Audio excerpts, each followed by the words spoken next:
BJP party president, उसी के साथ आम आदमी के बीजेपी पार्टी प्रेसिडेंट, सभी मान्यवर, उसके साथ ही जयराबाद पार्लियामेंट के आए थे सभी कोने कोने से सभी लोगों को बहुत बहुत नमस्कार और नमस्कार। सभी लोगों को बताना चाहता हूँ, पिछले 10 साल में 2 बार मेरे को आपने आशीर्वाद आके पार्लियामेंट भेजे थे। फिर एक बार मैं आपको रिक्वेस्ट करता हूँ, आने वाले दिनों में भी इस तरीके का जयराबाद पार्लियामेंट का डेवलपमेंट होना चाहिए, तो फिर एक बार अपने को पार्लियामेंट जाना चाहिए।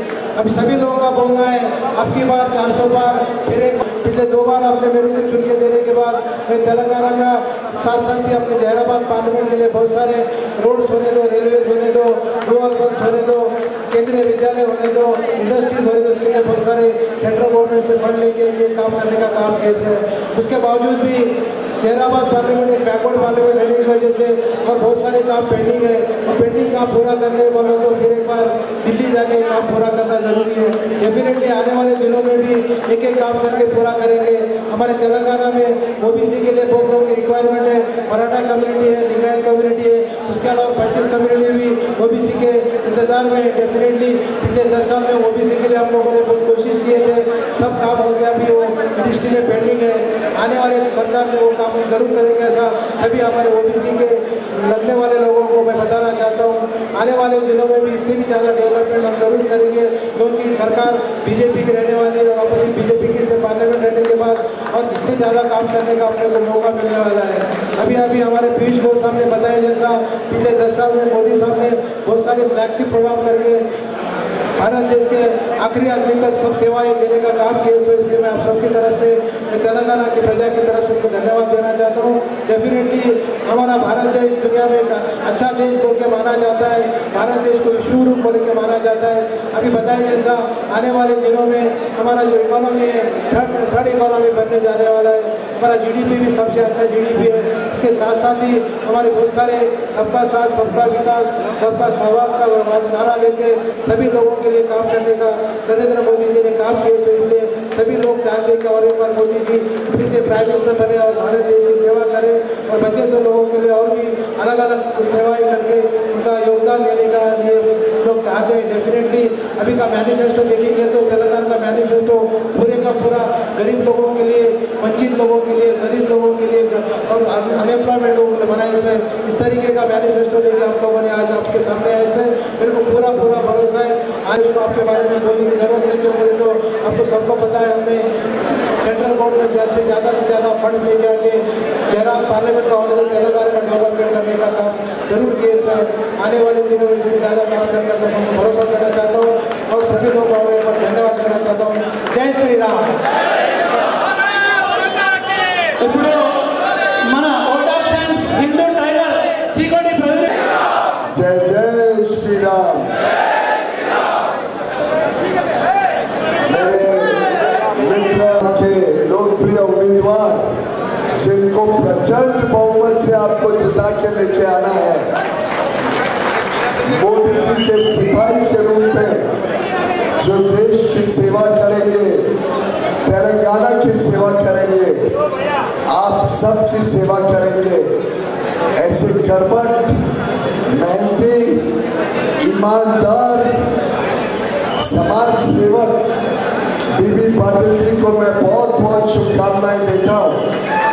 आज उन्होंने नामांकन पत्र भरा है और मेरा पूरा विश्वास है कि ये आगे चल के पार्लियामेंट में तेलंगाना की बुलंद आवाज बनेंगे और तेलंगाना के लोगों की सेवा में ढेर सारा काम करेंगे। हमारे तेलंगाना के वरिष्ठ नेता माननीय डॉक्टर लक्ष्मण, सम्मानीय मंच या उपस्थित पार्टी के सभी पदाधिकारी, कार्यकर्ता और मीडिया के मित्रों, हम सब के लिए बहुत हर्ष की बात है कि 500 साल की लड़ाई के बाद प्रभु श्री राम अपने घर में विराजमान हुए। भव्य मंदिर में अयोध्या में प्रभु श्री राम की प्राण प्रतिष्ठा हुई है, उनकी मूर्ति की प्रधानमंत्री नरेंद्र मोदी जी ने जो 22 जनवरी को अयोध्या में कहा, अब भारत का युग आने वाला है, आने वाले दिन भारत के हैं। अब भारत एक विश्व शक्ति बनने वाला है और ये जो अमृतकाल है 25 वर्ष 2047 तक 2047 भारत एक विकसित देश, एक डेवलप्ड कंट्री, प्रॉस्परस कंट्री, समृद्ध देश 2047 तक बनने जा रहा है।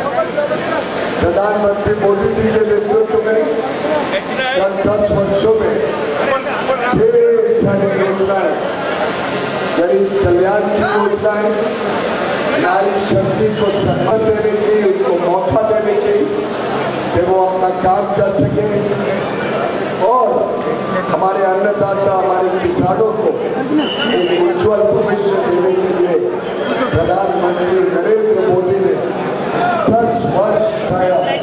आज भारत विश्व की 5वीं सबसे बड़ी अर्थव्यवस्था है। We are the 5th largest economy in the world, and Prime Minister Modi has guaranteed, Modi की गारंटी है कि अभी तीसरे टर्म में भारत विश्व की तीसरी सबसे बड़ी अर्थव्यवस्था है। प्रधानमंत्री मोदी जी ने अपना बचपन एक गरीब परिवार में जन्म लेकर बड़ा कठिन बचपन गुजारा। एक छोटे से घर में गुजरात के गांव में एक ओबीसी परिवार में मोदी जी का जन्म हुआ। मोदी जी के घर में बिजली नहीं थी, मोदी जी के घर में पानी नहीं आता था, मोदी जी के स्कूल में जमीन पर बैठकर स्लेट पर पढ़ाई करते थे।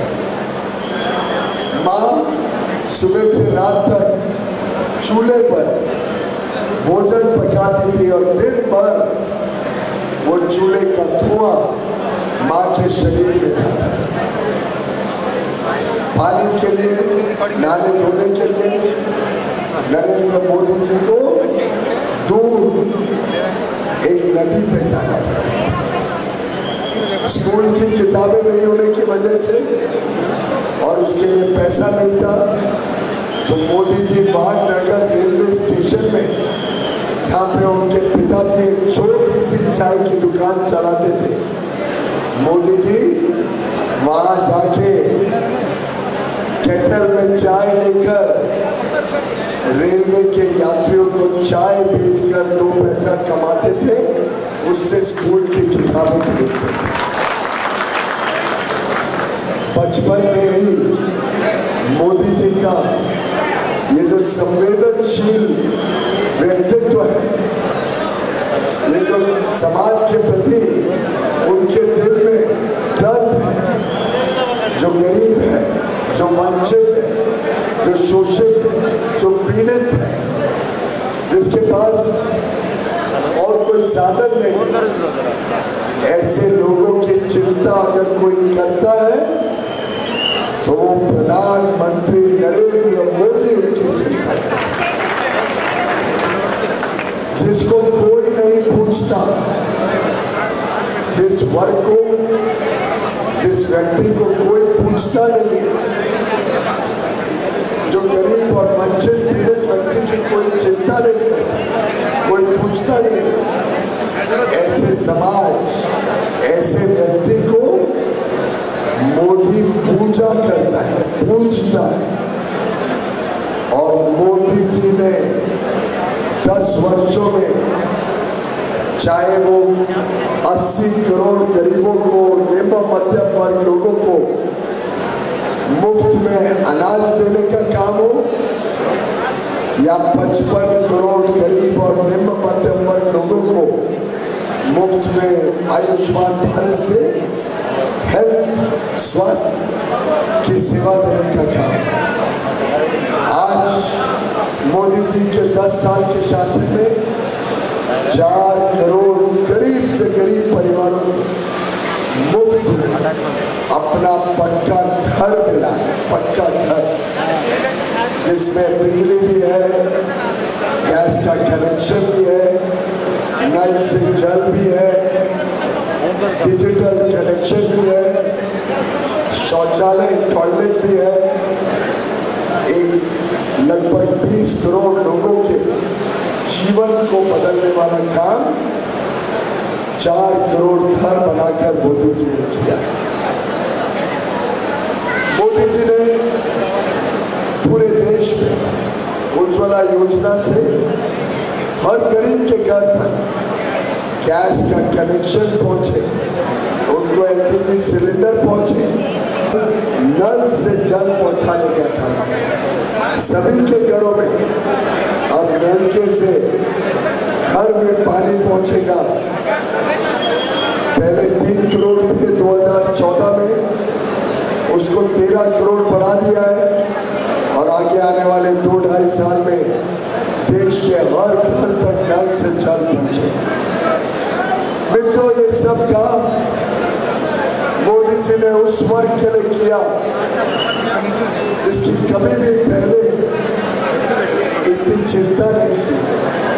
आखिर वो 11 करोड़ टॉयलेट, 11 करोड़ शौचालय, 11 करोड़ इज्जत घर जो गरीबों के घर में बनाने का काम मोदी जी ने किया, उससे हमारी नारी शक्ति का सम्मान हुआ, उनकी इज्जत बची और उनको शर्मिंदा नहीं होना पड़ता है कि अभी खेत में जाओ, सूरज उगने के पहले, सूर्योदय के पहले खेत में जाओ और दिन में किसकी तबीयत ठीक नहीं हो तो तकलीफ सहन करनी पड़े।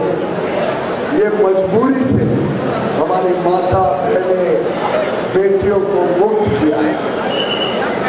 मोदी जी के दिल में हर गरीब के लिए सब